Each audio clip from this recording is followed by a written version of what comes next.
this and much more on Inside South Asia.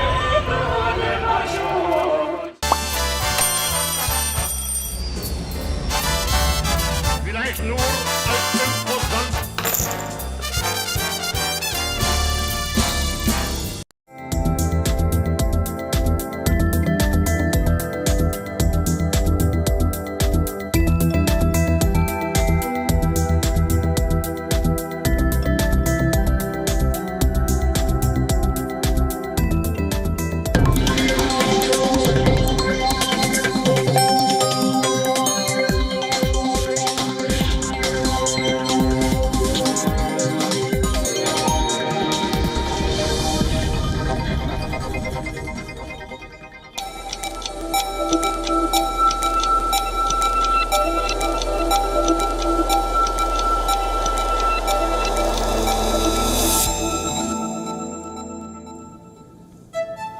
Hello and a very warm welcome. You're watching Gravitas with me, Molly Gangpir. Let's get started.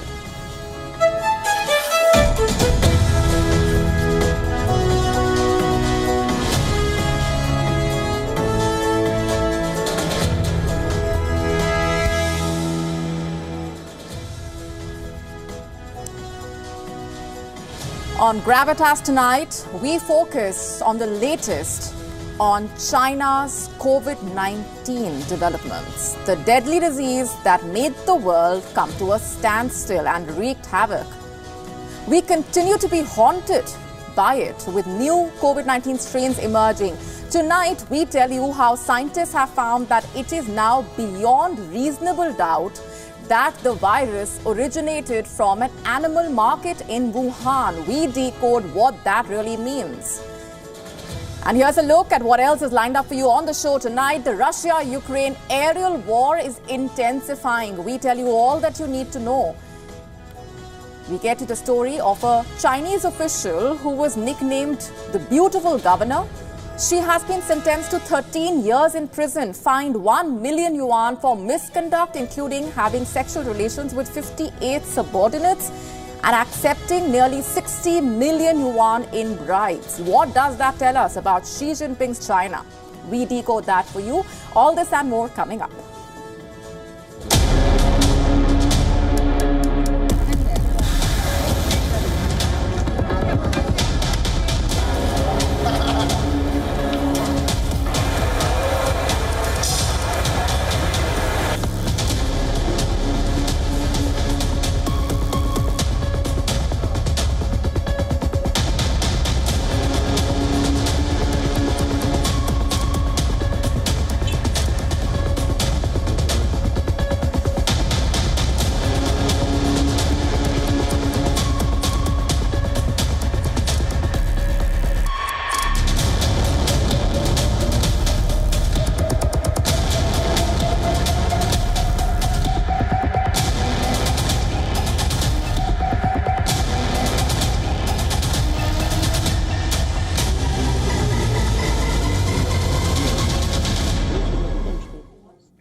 Tonight, our top story on Gravitas is about China's COVID crime, about its sinister cover-up. 4 years after the COVID-19 pandemic changed the world, scientists have found that it is now beyond reasonable doubt that the virus originated from an animal market in Wuhan. You heard that right. A new analysis of data from the wet market in Wuhan, China, gives an inventory of what was there when the virus first started spreading to human beings. They found humans, animals, and the virus that causes the deadly COVID-19 disease. You see, researchers from the US and France conducted the most thorough genetic analysis yet of hundreds of samples collected in Wuhan during the early days of the pandemic in January 2020. Swabs were used to gather samples from stalls, cages, and equipment at the Huanan seafood wholesale market. The survey was conducted after it was suggested that the COVID-19 virus may have been first transmitted to humans from an animal on sale at the wet market. Researchers then analyzed the samples to look for fragments of genetic code. The goal basically was to ascertain which animals and viruses were present in the market at that time. And here's what the study has found. Researchers found that one stall in particular was a hotspot for coronavirus. Let me just say that again. A hotspot for coronavirus. A shortlist has been compiled of animals that may have passed the virus on to humans in a transmission called zoonosis and caused the global pandemic. Raccoon, dogs, masked palm civets, hoary bamboo rats, Malayan porcupines were on the list. The findings have been published in the journal Cell, but it does not constitute definitive proof that the virus was first present in an animal at the market before the outbreak. And why is that, you ask? Because they cannot prove that any of the animals were infected. However, the researchers behind the analysis say they are convinced. According to Professor Michael Worobey at the University of Arizona, it's far beyond reasonable doubt that this is how it happened, quote unquote. For the researchers, this is the closest we have come to cracking the origin of COVID-19. They say that the story is very consistent in terms of the findings, indicating that even at the level of a single stall, to the market as being the very likely origin of this particular pandemic. And what's more, even epidemiologists not involved in the study are convinced. They say that the evidence is entirely consistent with the wildlife market origin for the pandemic emergence.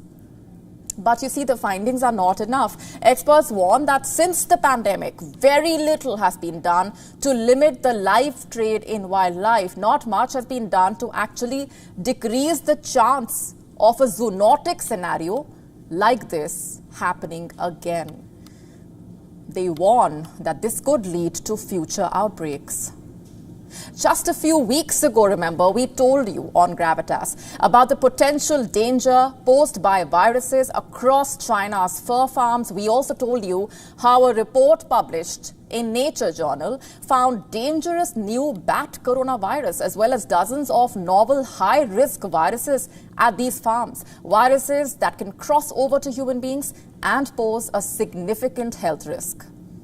The report found 11 high-risk viruses that are zoonotic, meaning that they have already been seen in human beings. They also found 13 new viruses across China's fur farms that pose risks for future outbreaks. It's been 4 years since the COVID-19 virus was declared a pandemic, but the threat is still not over. There is no need for debate. Live animal trade carries the risk of future viral disease emergence. At the very least, surveillance of animals and human beings involved in this trade in China and globally needs to be expanded. The threat of the next pandemic is not a matter of if, it's unfortunately a matter of when. As it stands, the COVID-19 nightmare is far from over. Now, scientists have warned that a more contagious variant of COVID-19, dubbed XEC, is spreading more rapidly across Europe. They warn that it could soon become the dominant strain, in fact. According to reports, the new COVID-19 variant was first identified in Germany in June. And since then, the XEC variant has emerged in the UK, the US, Denmark, several other parts of the world. The new variant, which is a sub-lineage of the Omicron variant, has some new mutations that might help it spread this autumn. Experts say vaccines should still help prevent severe cases. But you see, this is only proof of what epidemiologists have warned. The threat of deadly diseases is not over, especially if it has to do with China's animal trade. The question is, can authorities worldwide pressure China to do more? Will authorities worldwide do more to ensure live animal trade is regulated?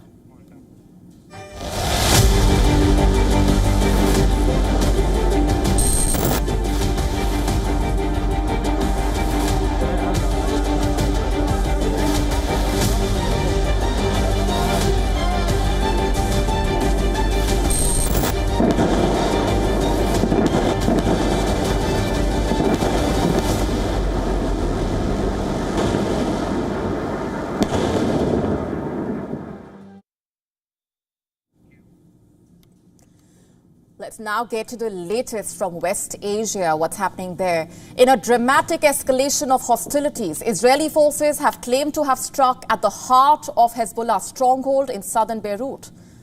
The attack that targeted a densely populated area has resulted in at least 8 deaths so far and about 60 injuries, with the toll expected to rise as rescue efforts continue. Women and children are also among the casualties. These are images of the aftermath. The assault has left the entire neighborhoods in ruins, with harrowing images revealing the devastating impact on civilian infrastructure.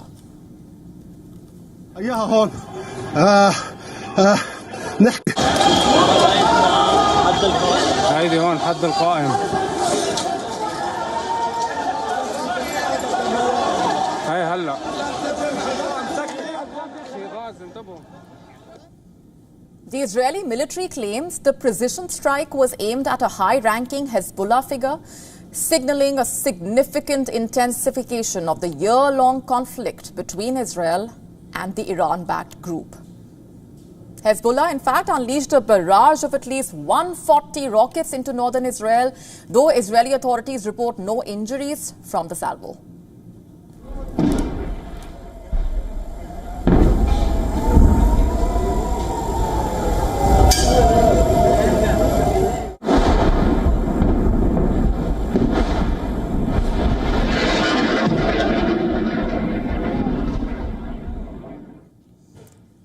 Images released by the Israeli military also show what it says are strikes on Hezbollah positions in 3 areas in southern Lebanon.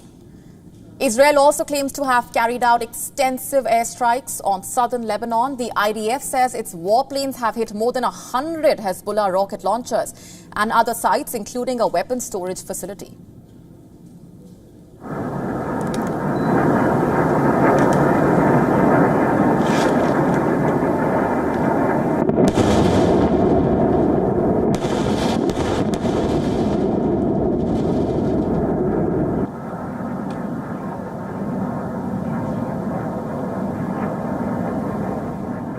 We tell ourselves and hope that the war does not expand and that civilians will not be affected and that it ends as soon as possible.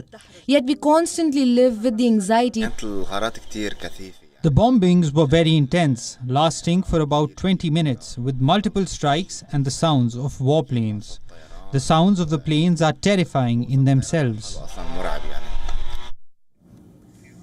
The rapid exchange of fire underscores the tensions that are threatening to plunge the entire region into a full-scale catastrophic war. This latest round of violence follows attacks on Hezbollah's communication devices, remember, that resulted in 37 deaths and nearly 3,000 injuries over 2 days. While Israel has not claimed responsibility for these earlier incidents, while Hezbollah points an accusatory finger at its long-standing adversary.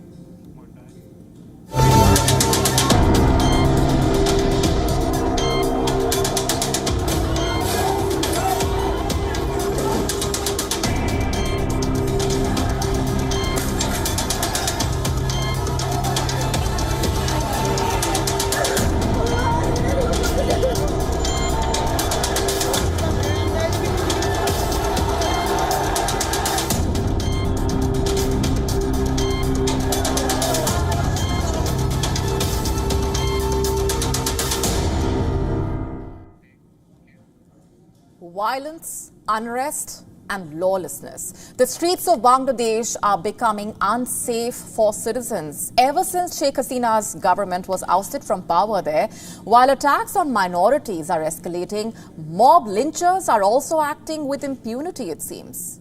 Since the 5th of August, mob violence has claimed nearly 24 lives in the country already.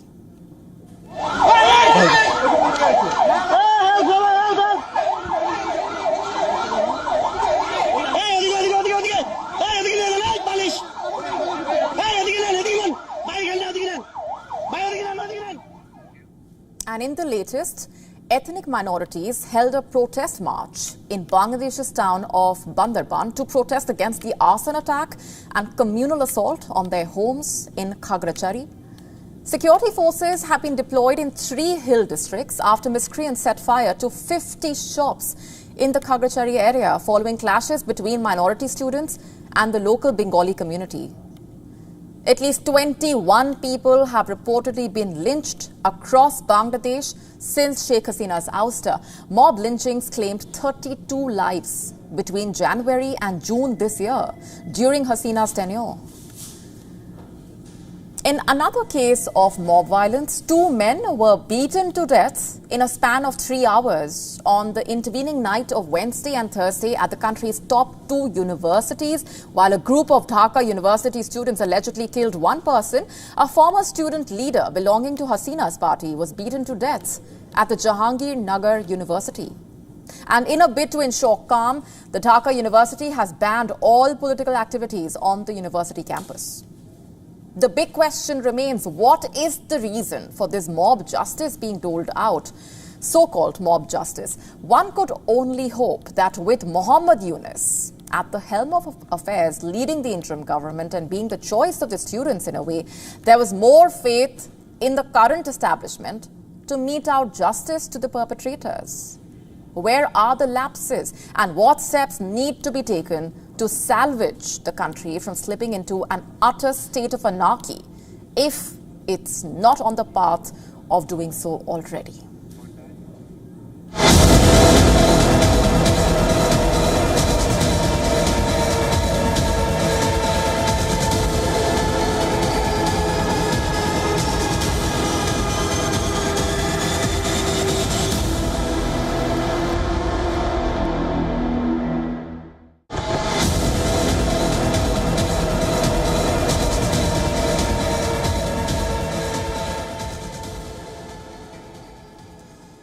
Shifting focus now to the Russia-Ukraine war, a fierce aerial warfare is underway between Russian and Ukrainian forces as the Russian troops make significant gains in Donetsk region. Ukrainian forces have carried out aerial attacks on Russia's important targets. In fact, the Ukrainian army has said it has conducted strikes on Russian command posts, personnel, military equipment and other important targets. A large-scale drone attack carried out by Ukraine on Russia on Wednesday triggered an earthquake-sized blast at a major armory in Russia's Tver region. And as a result, the Russian authorities were forced to evacuate a nearby town. Satellite images showed fire and smoke rising from the ammunition after the attack. NASA satellites also picked up the intense heat sources emanating from an area of about 14 square kilometers at the site. It's not just Ukraine launching aerial attacks, by the way. Russian forces also conducted strikes on Ukraine's key military communications facility, as well as a number of other high-priority targets. The Russian Defense Ministry has said that its warplanes, drones, missiles and artillery hit the center of Ukrainian forces' radio communications. The Russians also claimed to have struck a critical Ukrainian airfield infrastructure facility, although officials did not say where the center was located or what the extent of the damage really was. But Ukrainian media and officials reported several explosions in Kharkiv and Sumy, with several blasts also heard in Kiev. According to local officials, Russia struck Kharkiv with several ballistic missiles. Russia continues to carry out high-precision strikes on Ukraine's military installations, including mercenary bases, defense, industrial and energy facilities, while insisting that those attacks never target civilians. Last month, the Russian Defense Ministry claimed to have destroyed a command and control facility of one of Ukraine's mechanized brigades with an Iskander-M missile. Given Russia's air superiority, Ukraine has ramped up its drone production over the past 2 years. Ukraine, in fact, now has started using these drones to increase attacks on Russia, striking deeper and deeper into its neighbor's territory. Ukraine has relied heavily on drones to target Russia's military and energy infrastructure in a bid to disrupt Moscow's war machine. Ukraine's biggest ever drone attack targeted the Russian capital of Moscow this month itself, killing at least 1 person and wrecking homes and disrupting flights. Meanwhile, Russia continues to use airstrikes to target Ukraine, particularly aiming at energy infrastructure ahead of the winter season. In the last 2 days itself, Russian forces have attacked Ukraine with several missiles, launching 7 dozen kamikaze drones on the night of 19 to 20 September. Ukraine's air defense says that it destroyed at least 61 UAVs and 1 guided aircraft missile. Russia has also increased its production of missiles and drones as the war shows no signs of abating. In fact, on Thursday, the Russian President Vladimir Putin announced that the country is set to receive 10 times more drones than it did last year. 10 times. Putin said that in 2023, the armed forces received nearly 140,000 drones of various types. 140,000. And this year, their production rate has gone up since significantly. He also announced that Moscow is expanding the range of unmanned systems and developing unmanned boats as well. For the past 2 years of the war, Russia has focused its strikes on targeting Ukraine's energy and power grid in a bid to cause a literal blackout. The International Energy Agency has said in its latest report that Ukraine is in for a rather tough winter. It estimated, in fact, that the war-battered country has lost more than 2/3 of its power production capacity since the outbreak of the war in 2022.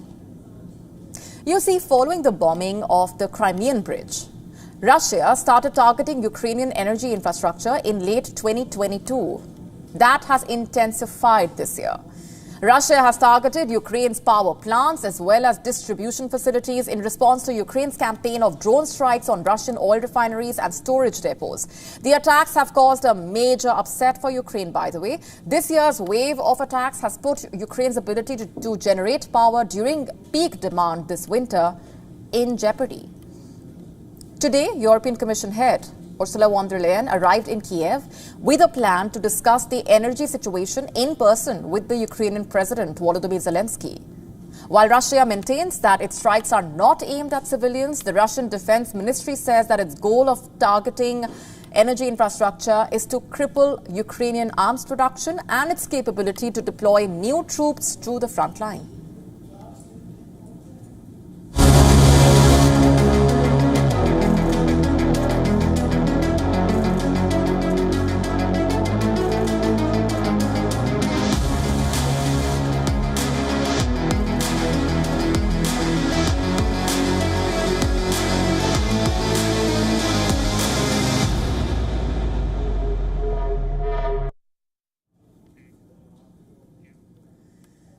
The controversy over the alleged use of animal fat in the laddus at the Tirupati temple has reached the High Court in the South Indian state of Andhra Pradesh. The opposition YSR Congress party, during whose tenure the alleged adulteration of the laddus took place, has sought an investigation either by a sitting judge or a court-appointed committee into the matter. The High Court bench has asked the petitioners to file a public interest litigation, PIL, by the 25th of September. The ruling TDP government, meanwhile, has alleged that substandard ingredients, including animal fat, were used in making the laddus, a sacred sweet offering made to the Lord Venkateshwara, the deity of the Tirumala temple. The Tirupati laddu, in fact, has been the main offering at the temple for more than 300 years. The laddu is believed to be the favorite offering of Lord Venkateshwara himself. At the heart of the current controversy is a lab report released by the National Dairy Development Board in July this year that suggested potential adulteration of the laddus with foreign fat. It said the S-value analysis that tests the ingredients in the sample against the standardized value fall outside the limits, showing either lower or higher than the permissible values. The deviations, as per the report, hinted at the presence of foreign or animal fat. The report has listed the names of the adulterants that could have caused this. The list includes soybean, sunflower, cottonseed, fish oil, coconut and palm oil, beef tallow, and lard. The NDDP report also noted that factors like feeding cows with fodder containing high amount of vegetable oil or employing specific extraction methods could also lead to a false positive result. Andhra Pradesh's TDP government on Thursday made this laboratory analysis public, triggering a furor in the state, given the extremely sensitive nature of the issue. While the Chief Minister, Chandrababu Naidu, has told NDA allies that animal fat was found in the ghee for the laddus when YSRC was in power, Andhra Pradesh Deputy Chief Minister, in a post on the platform X, called for setting up a board at a national level to look into all the issues. In fact, our CP Chief Jagan Reddy has rejected the allegations of using adulterated ghee. Listen in. Maybe at the end of the day, anyway, at the end of the day, I myself am writing a letter to the Prime Minister, and myself am also writing a letter to the Chief Justice of India also explaining to them as to how Chandrababu Naidu has twisted the facts and why action should not be taken on Chandrababu Naidu for having done so. The Union Health Minister has said that the matter will be investigated. I have asked the Andhra Pradesh Chief Minister to share the report so that I can examine it. I will also speak to the state regulators and investigate this. Suitable action will be taken as per the food safety standards. The Tirupati deity Lord Venkateshwara is revered the world over, and the Tirupati Tirumala temple is one of the world's most visited religious sites, seeing as many as 24 million footfall annually. On an average, over 60,000 devotees visit the temple daily. On festival days and holidays, the number crosses over 1 lakh. The traditional laddu offering itself has an enormous emotional and spiritual appeal for the devotees, made from flour, oil, sugar, ghee, dry fruits and cardamom. It is reputed to stay fresh for as many as 15 days. The temple's wealth runs in crores of rupees, with devotees making daily offerings in cash, gold, precious ornaments, whose value runs into thousands of crores. The Tirumala Tirupati Devasthanam's estimate an income of over 4,000 crore rupees last year, nearly $530 million. The laddus themselves earn a revenue of nearly 600 crore rupees, or $71 million a year. In another unique tradition at the temple, lakhs of devotees offer their hair to the Lord, and that earns a revenue of over 150 crore rupees, or $18 million every year.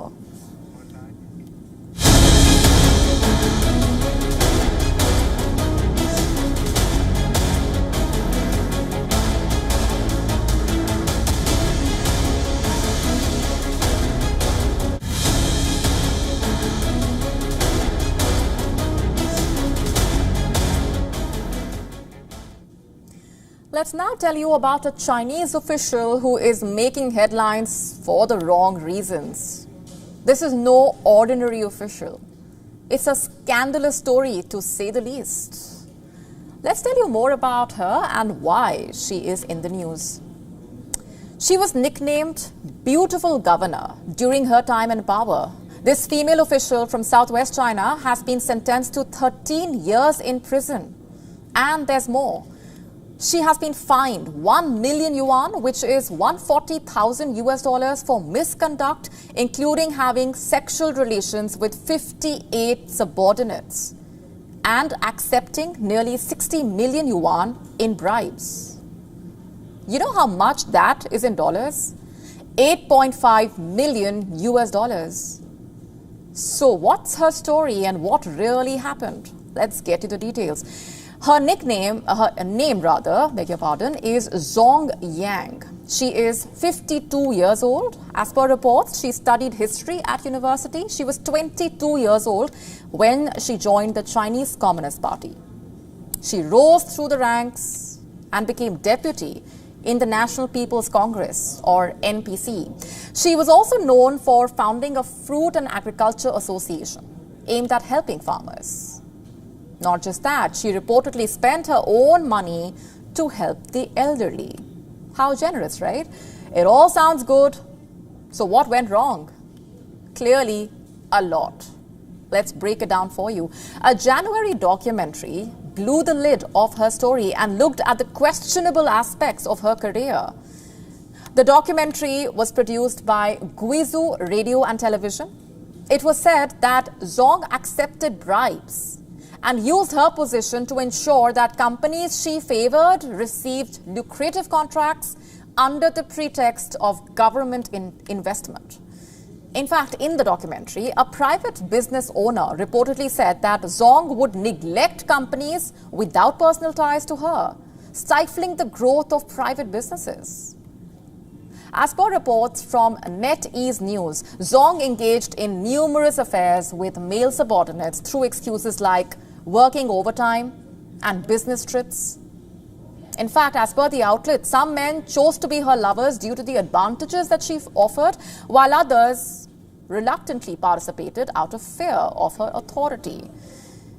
It's a story of abuse of power, to say the least. Long story short, the Guizhou government started a probe into her actions, which basically led to her sentencing for corruption.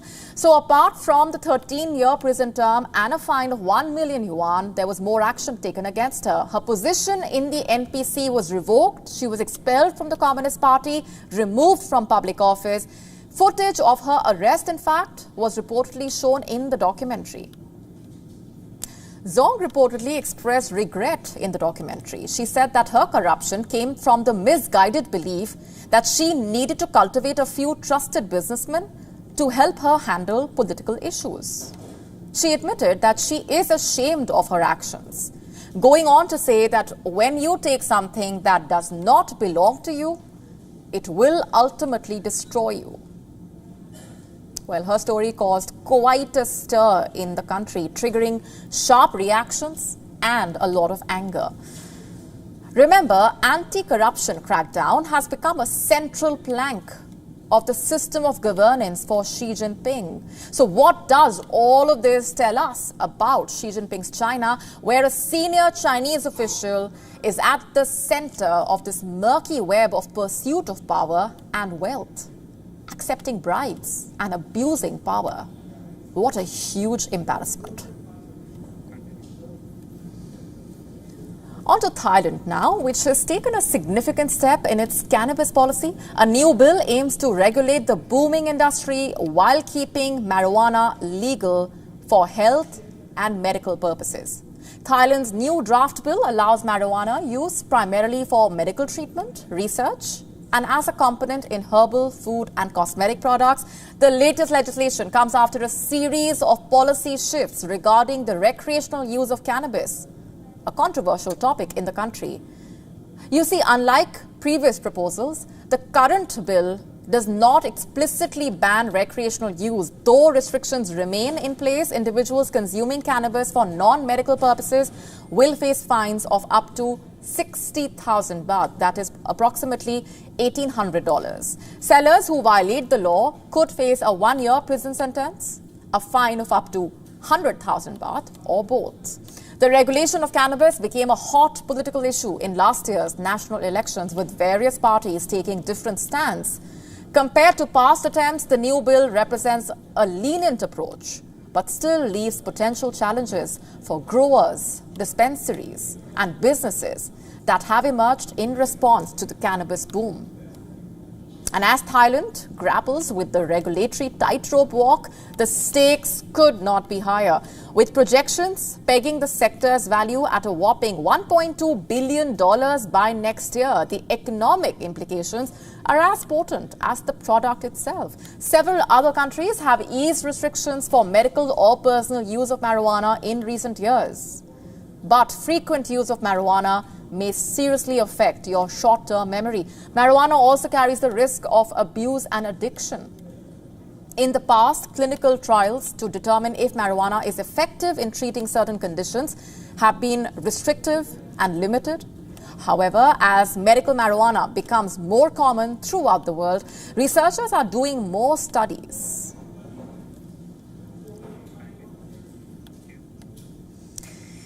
In a few hours from now, the people of Sri Lanka will exercise their franchise. The island nation is set to elect the next president.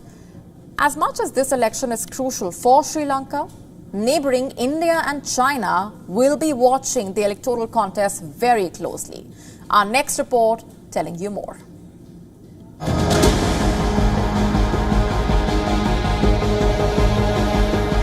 Sri Lanka, the strategically located island nation, has seen terrible times post-COVID. Food and fuel shortages, mounting debt burdens, increasing poverty, decreased production of cash crops, and much more. This crippling economic crisis in 2022 led to raging protests and the fall of a government. President Gotabaya Rajapaksa fleeing the country. On 21st September, for the first time since the 2022 crisis, the country is going to the polls. So, this time around, what are the key election issues? Sri Lanka's history offers answers. The country had endured more than 26 years of civil war. It remains divided on ethnic, religious and linguistic lines. The Sinhalese Buddhist community are the majority and wield all the clout. In stark contrast, the Tamil minority remains economically and politically neglected. While the overall situation has improved from 2022, the long-term impact still remains. So who are the main contenders for the president's post? The incumbent president Ranil Wickremesinghe, who was installed after the ouster of Rajapaksa. Wickremesinghe is also a 6-time Prime Minister of the island nation. The 75-year-old has been affiliated with the centre-right United National Party, or UNP. But this time he is running for the top job as an independent candidate. Sajith Premadasa, the leader of the opposition Samagi Jana Balawegaya party, he is the son of former President Rana Singhe Premadasa. Sajith lost the 2019 presidential poll, which Gotabaya Rajapaksa won. The Ilankai Tamil Arasu Katchi, ITAK, a party backed by the minority Tamil community, has thrown its support behind the opposition leader Premadasa. And Aruna Kumara Dissanayake, whose left-wing coalition, Janata Vimukti Peramuna, has recently surged in popularity. There also is Namal Rajapaksa, a former minister and nephew of President Gotabaya. Namal standing for the election shows how the Rajapaksa clan still holds a significant place in the country's political landscape. In total, there are 38 candidates and none among them are women. Considering the issues plaguing Sri Lanka, there are doubts if a clear winner can emerge. Another crucial factor in this election is how these candidates view and hope to carry forth Sri Lanka's ties with India and China. Given Sri Lanka's strategic location near peninsular India, there are concerns in New Delhi that Sri Lanka remains out of rival China's influence. China's string of pearls strategy is well known. It involves strangulating India by gaining significant influence of all nations surrounding India. For China, Dissanayake would be the preferred candidate. Dissanayake's NPP has its roots in the centre-left political tradition, with the Janata Vimukti Peramuna, or the JVP, the main driving force within the NPP, tracing its origins to the pro-China faction of the 1960s Sri Lanka Communist Party. He also talked tough against Indian fishermen who are allegedly poaching in Sri Lankan waters. It is widely speculated that India's bets would be on Sajith Premadasa. Sajith's SJB, being an offshoot of the right-wing United National Party, is much more suspicious about China. With the loss of a pro-India regime in Maldives and more recently in Bangladesh, India would want to ensure that it maintains healthy relations with Sri Lanka, irrespective of whom the 17 million voters elect.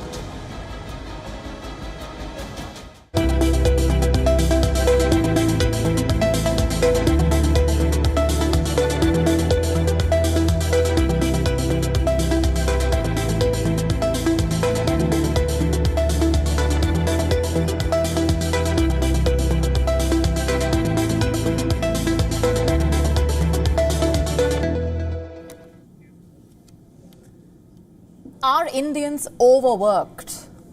We are asking that question because a disturbing incident has sparked this conversation in India. Across social media platforms, Indians are sharing their experiences, their stories of trauma at their workplaces. What was the trigger? The alleged death due to overwork of a 26-year-old chartered accountant working with Ernst & Young. Her name is Anna Sebastian. She was an exceptional student, topping her school and college examinations. Ernst & Young was her first job, and 4 months into her job, Anna passed away. Her distraught mother blamed her company. And following her death, she penned an emotional letter to the Ernst & Young chairman, Rajiv Memani, accusing the company of, quote-unquote, glorifying overwork and lamenting that no one from the company attended the funeral. She urged the company's leadership to change the work culture. That letter, posted on the networking site LinkedIn, has gone viral, sparked outrage, sadness, stirring people's consciousness and inviting reactions. It has sparked a conversation about long working hours like never before.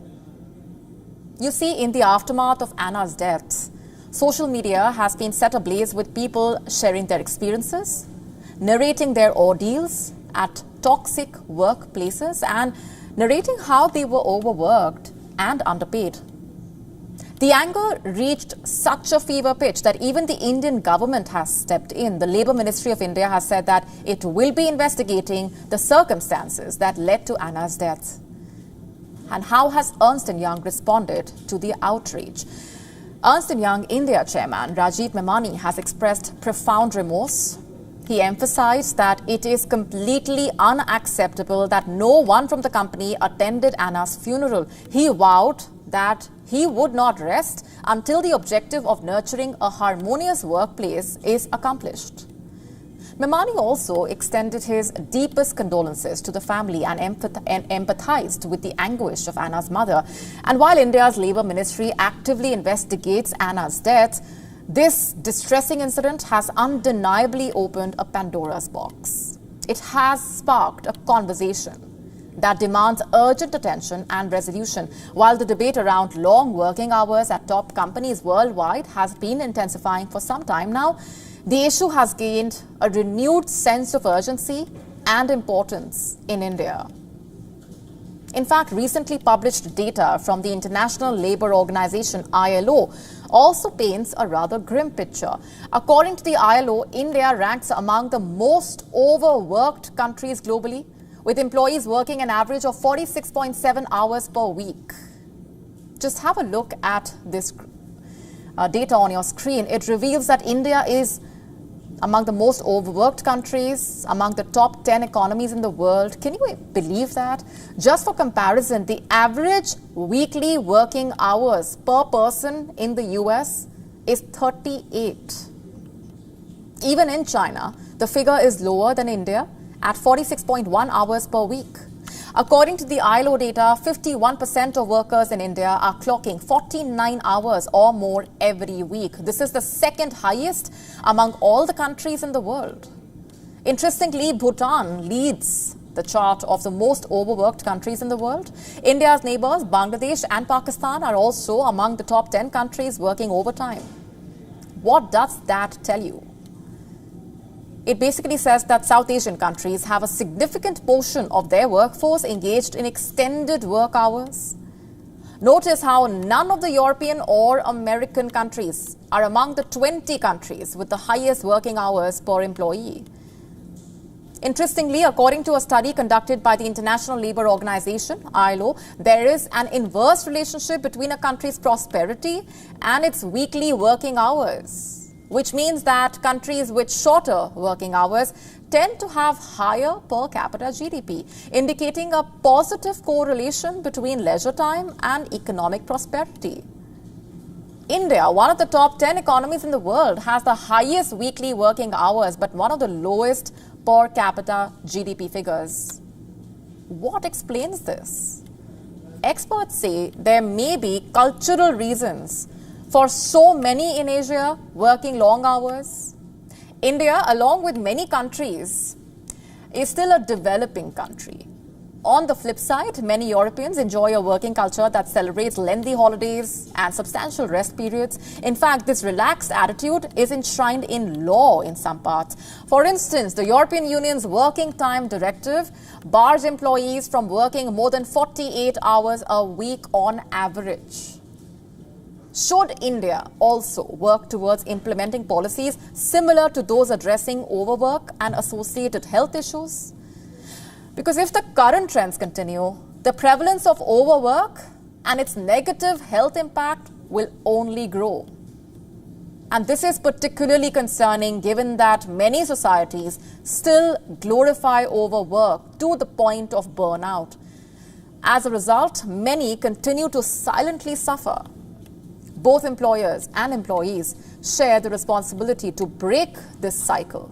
And it is imperative that we take proactive measures to bring about positive changes in work cultures. Companies must prioritize ensuring that employees are not overworked. Ultimately, here is a valuable lesson for all of us to consider tonight. It's Friday. As the work week comes to an end, do yourself a huge favor. Wrap up your tasks, shut down that laptop, and leave your job, your work at the office. Your future self will be all the better.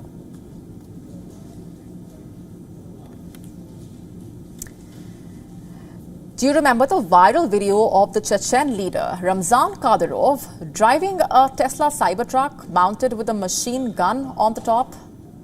Well, it seems Kadyrov's Tesla has hit a roadblock. What are we talking about? Well, Kadyrov has accused Elon Musk, whom he had previously called the strongest genius of our time, of remotely disabling his Tesla Cybertruck. He added that while the Cybertruck performed admirably on the battlefield, the vehicle had to be towed off the front lines. In fact, Kadyrov, in a post on his Telegram account, said, and I'm quoting, "That's not a nice thing for Elon Musk to do. He gives expensive gifts from the bottom of his heart and then remotely switches them off." Kadyrov previously had claimed to have received the Cybertruck from the billionaire as a gift. At the time of the video going viral, he took to Telegram to thank Musk for the Cybertruck. What's interesting to note here is that the Tesla CEO rubbished the Chechen leader's claim, calling it a lie on his social media platform, X. The son of a former rebel warlord, Kadyrov is now one of Putin's most vocal backers and has long referred to himself as the president's foot soldier. Have you ever wondered how the tides of international relations can shift just so rapidly, especially in a picturesque paradise like the Maldives? Tonight on Gravitas, we explored the evolving ties between India and the Maldives and the economic challenges that threaten the island nation. Recently, India has extended its budgetary support to the Maldives as the Indian government rolls over a $50 million treasury bill for another year, with the loan being completely interest-free. And that means the Maldives just has to pay $50 million at zero cost. Now, this decision comes at the request of the Maldivian government, underscoring India's commitment to support its key maritime neighbor. This statement is in a huge contrast to what the Maldivian government has been doing since last year. Relations between India and the Maldives, remember, soured after Muizu's demand for the removal of Indian military personnel. And this, combined with derogatory comments made by Maldivian officials about the Indian Prime Minister Narendra Modi, strained ties between the two sides. Yet, despite these challenges, India continues to play a vital role in the Maldives' economic landscape. This rollover basically marks the second time this year that India has provided such assistance to the Maldives, following a similar $50 million T-bill subscription in the month of May. The State Bank of India is facilitating this support, which is crucial as the Maldives navigates through economic turmoil. Let's just understand how the economy of the Maldives is facing challenges. With the prolonged period of financial mismanagement, the country is grappling with a staggering debt of $8.2 billion, which translates to a debt to GDP ratio of 110%. That's a very big amount of debt. In some reports released by top financial companies, the Maldives has been downgraded. Downgrade is basically a negative adjustment to a security ranking of a country. Moody's, for example, has downgraded Maldives' credit rating from CAA1 to CAA2, highlighting concerns over the country's increasing financial vulnerabilities. Similarly, Fitch Ratings also downgraded the Maldives' long-term foreign currency issuer rating to CC, citing severe external financing pressures. And if we talk about internal issues of the Maldives, political dynamics shifted significantly since President Mohamed Muizzu took over the office. His administration has faced criticism for handling of the economy and its foreign policy direction, especially regarding India. Historically, India has been instrumental in providing defense support and enhancing tourism in the Maldives. Before Muizzu's administration, India played a key role, in fact, in bolstering the Maldivian economy through grants and loans, which have helped to stabilize the country during crises. Now, as the Maldives seeks to restructure its debts amid a looming financial crisis, it remains dependent on both Indian and Chinese support. China has offered a $130 million grant and a 5-year grace period for debt repayments, while India, on the other hand, has pledged over $91 million assistance over the past 2 years. As the Maldives stands at a crucial crossroads, the need for strategic economic management and international partnerships has never been more crucial. With mounting debt and external pressures, the Maldivian government must navigate these turbulent waters carefully, balancing relations with both India and China while ensuring the welfare of its people. And with that, it's a wrap on this edition of Gravitas Tonight. This is me, Molly Gampiri, signing off. Thanks very much for watching. Have a good weekend.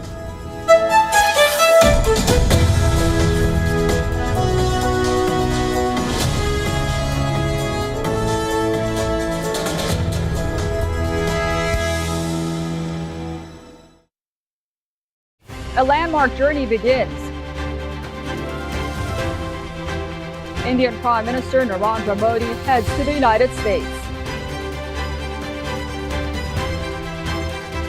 Joining President Biden for the Quad Leaders Summit. Addressing the United Nations General Assembly's Summit of the Future. And connecting with the Indian diaspora top CEOs and global thought leaders. WION brings you the latest coverage.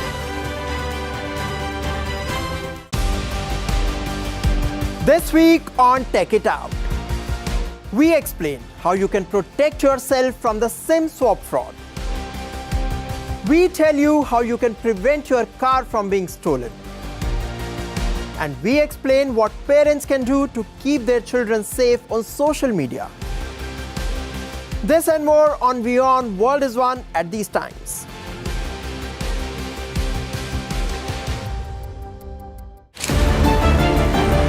Senegal to vote in snap parliamentary elections in mid-November after President Bassirou Diomaye Faye dissolved the opposition-dominated chamber, a move he's banking on to implement his policy agenda.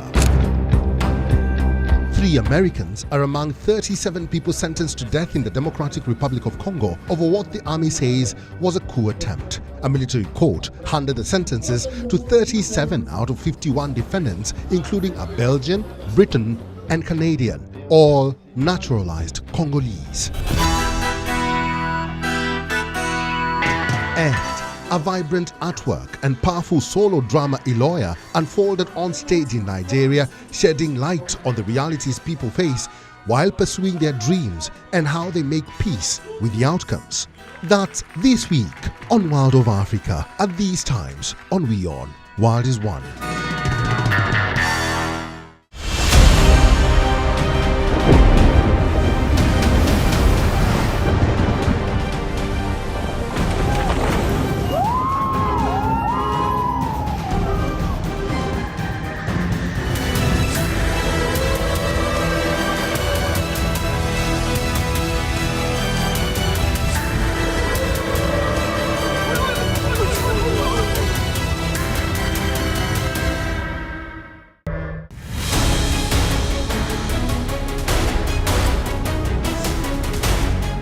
Prime Minister Modi heads to the US. A summit meet of the Quad, the last of Joe Biden's term, top of the agenda. Much-awaited Modi address at Summit of the Future. An interaction with the Indian-American diaspora. And key bilaterals in the offing. It's a landmark visit as the US counts down to a new president. Complete coverage on WION.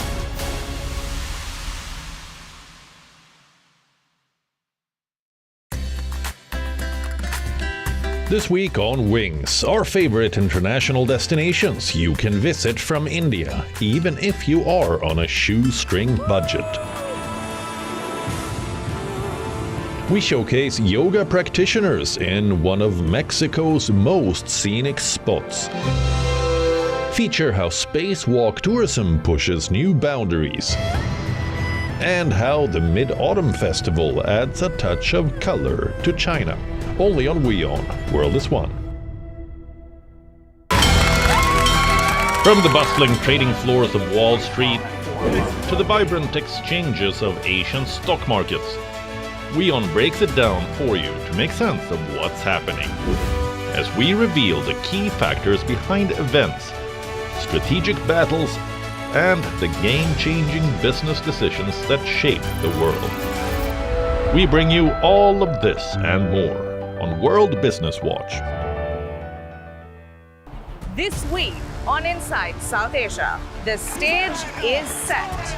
All eyes on Sri Lanka in what is arguably the country's most crucial presidential election. Pakistan's government pushes for power over the judiciary via an amendment to the constitution.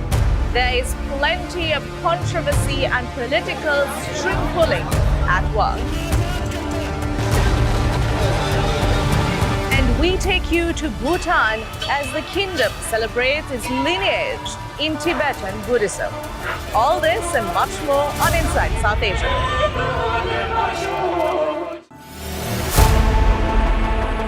Know more, understand better, think ahead. Hello and a very warm welcome. You are watching Gravitas with me, Molly Gambhir.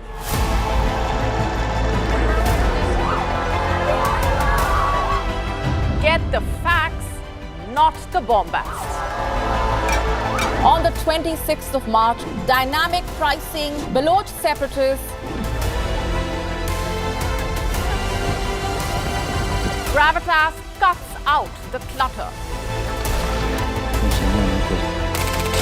Gravitas keeps calm when others scream.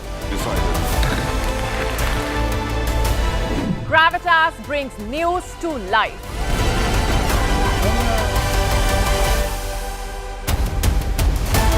Weekdays 9 PM IST, 3:30 PM GMT. Gravitas. Seeing is believing.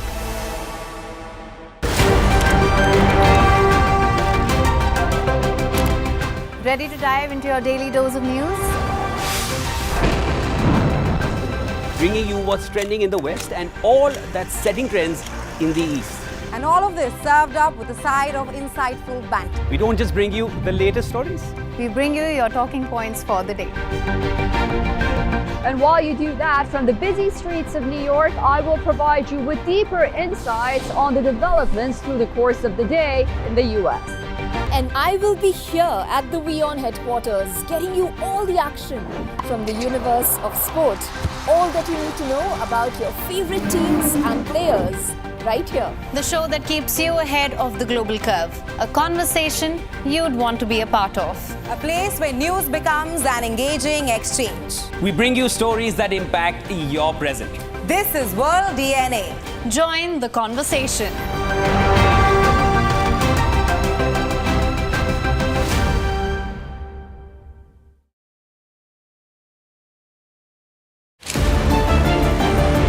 Senegal to vote in snap parliamentary elections in mid-November after President Bassirou Diomaye Faye dissolved the opposition-dominated chamber, a move he's banking on to implement his policy agenda. 3 Americans are among 37 people sentenced to death in the Democratic Republic of Congo over what the army says was a coup attempt. A military court handed the sentences to 37 out of 51 defendants, including a Belgian, Briton, and Canadian, all naturalized Congolese. And a vibrant artwork and powerful solo drama Iloya unfolded on stage in Nigeria, shedding light on the realities people face while pursuing their dreams and how they make peace with the outcomes. That's this week on World of Africa at these times on WION. World is One.